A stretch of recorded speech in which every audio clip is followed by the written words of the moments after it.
Milk is an interesting thing to talk about in carnivore circles. Many carnivores who are not trying to lose weight love their milk.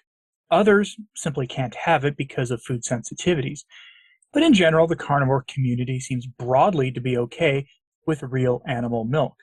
But of course, not everyone else is. The plant-based community is quite upset that a classic ad campaign to get people to drink real milk has made a comeback recently. And that ad campaign touts all the nutrition benefits of real, honest-to-God milk. What's behind this, and can you get the milk that you as a carnivore might want near you? Let's talk about this ad campaign in raw dairy.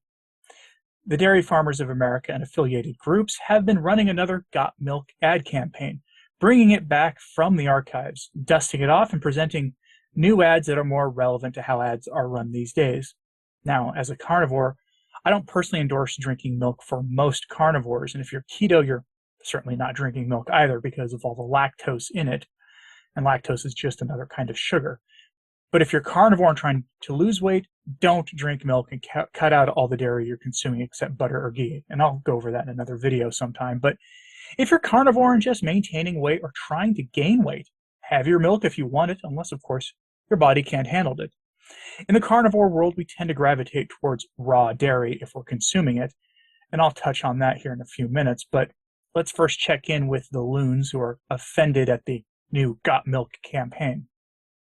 From Veg News, we get this headline: Got Milk is back and it's bad.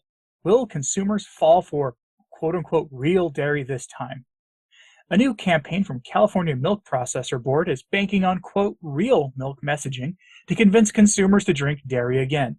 Is it too late?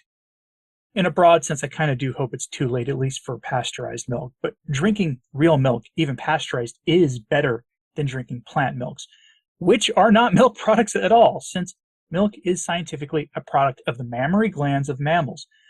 And last I checked, almonds, coconuts, and soybeans don't have the requisite parts to produce milk. Well, let's see what these fine folks have to say about this. From the article, quote, the Got Milk campaign first made its debut in 1993 as a way to encourage the consumption of dairy products. Made by an ad agency for the California Milk Processor Board, the CMPB, the campaign slogan was licensed to the National Milk Processor Education Program, MilkPEP, in 1995, which over the next few decades enlisted A-list celebrities, including Beyoncé, Venus and Serena Williams, and Britney Spears, to push its dairy-positive message. MilkPEP abandoned the Got Milk campaign in 2011, but a Got Milk iteration of the campaign has been looking to revive the buzz of the original since 2020. This month, a new Got Milk ad created by the CMPB began running in California to promote dairy products. Styled like a music video, the 2-minute ad features Mexican-born singer Diego Boneta, who was chosen to represent California's large Latino population. The concept is about a fantasy world that's as, quote, real as real milk, where influencers can eat their food before photographing it. Movie theaters display Honest, another sequel with new actors marquees, and other references that point to falsities that make the world a less truthful place. Taken together in the context of this being a commercial for milk, the campaign centers animal-derived dairy as, quote, real by contrast sending the message that alternatives are dishonest, false, and fake. Jennifer Kaplan, an instructor of sustainable food systems at Presidio Graduate School and the former director of sustainability at vegan brand Miyoko's Creamery, says the, quote, real campaign is disingenuous at best. Quoting her now, the definition of, quote, real as a claim is so poorly defined or broad that its real meaning is likely to be misunderstood by the consumer. How is non-dairy milk not real? Kaplan tells Veg News, citing the Merriam-Webster definition of real before adding, plant-based and non-dairy milk are real. They are simply not cow's milk, end quote. I'll answer her question for her.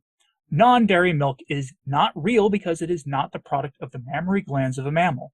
That is why it's not real. Almond milk, soy milk, coconut milk are just better described as juices or as essence water, little different than hint water, except with trace proteins and carbs in them. Dairy milk is a source for real nutrition that humans can utilize depending on a variety of factors particular to individuals and to ethnicities, including biological nuances and allergies that just vary from person to person.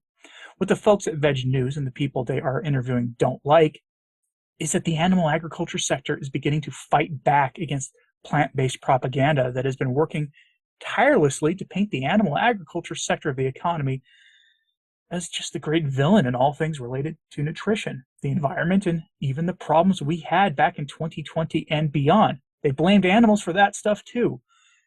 Everything is the fault of animal agriculture, according to these kinds of folks, so it's little wonder why they come out so strongly against real dairy and try to pass off their processed garbage as real milk when that stuff is not even close to being real milk. That having been said, though, most carnivores who consume dairy would like to consume raw dairy. The problem is that raw dairy is hard to get. In many states, raw milk is illegal for human consumption, based on old myths around dairy and pasteurization. In fact, raw milk is only legal for retail sale, meaning at the grocery store, to humans for human consumption in like 10 or 11 states, including California, Idaho, New Mexico, and a handful of others. In most of America, you can buy raw milk legally, but you have to do it directly from the farms. But predictably, there are long wait lists to get on most of the dairy farms. If you are interested in getting this product, your best bet is either from the farmer directly, if you're patient, or from a pet store, which is legal in 49 states. Though again, it should be noted here as a disclaimer that the milk from pet stores is for animal consumption. The federal government regulates this heavily, which is why the laws are so diverse. According to the milk page on the Britannica law site, quote, at the federal level, the U.S. Food and Drug Administration, the FDA, bans the interstate sale or distribution of raw milk.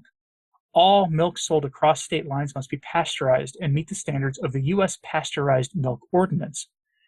According to U.S. Federal Regulation 21 CFR subsection 1240.61, quote, no person shall cause to be delivered into interstate commerce or shall sell, otherwise distribute, or hold for sale or other distribution after shipment in interstate commerce any milk or milk product in final package form for direct human consumption unless the product has been pasteurized, end quote. Meaning in plain language, that you cannot buy milk on the internet and have it shipped to you directly.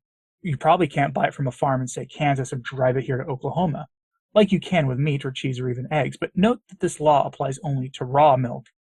The laws vary wildly on the legality of raw dairy products. Here in Oklahoma, I have personally seen and bought raw cheese sold at Sprouts and regular grocery stores, while I haven't seen raw kefir for sale in my state, though I could be wrong about that. Then again, I can't find duck or goose eggs even at Whole Foods or Sprouts here in Oklahoma, so that could also simply be a supply or demand issue, and not a regulatory one. Here in Oklahoma, raw milk is only legal to buy directly from the farm, and every farm has a long wait list. Now, you might be thinking that raw milk is bad because everyone knows that pasteurization makes milk safe for human consumption. That's a myth. Europeans and peoples from other parts of the world have been drinking unpasteurized milk for millennia quite safely.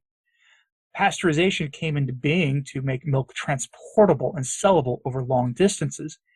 The milk we sell in the stores today may very well come from ranches and farms that are hundreds or thousands of miles away from the consumer because of pasteurization and refrigerated transport. But it used to be the standard practice that if you were not producing your own milk from your own cows or goats, the milk that you were consuming came from your neighbor. It came from a local milk producer, someone maybe in your town, literally your neighbor. In those days, the food system was much more local, which had the consequence of people, actually knowing their neighbors and who their sources of food actually were.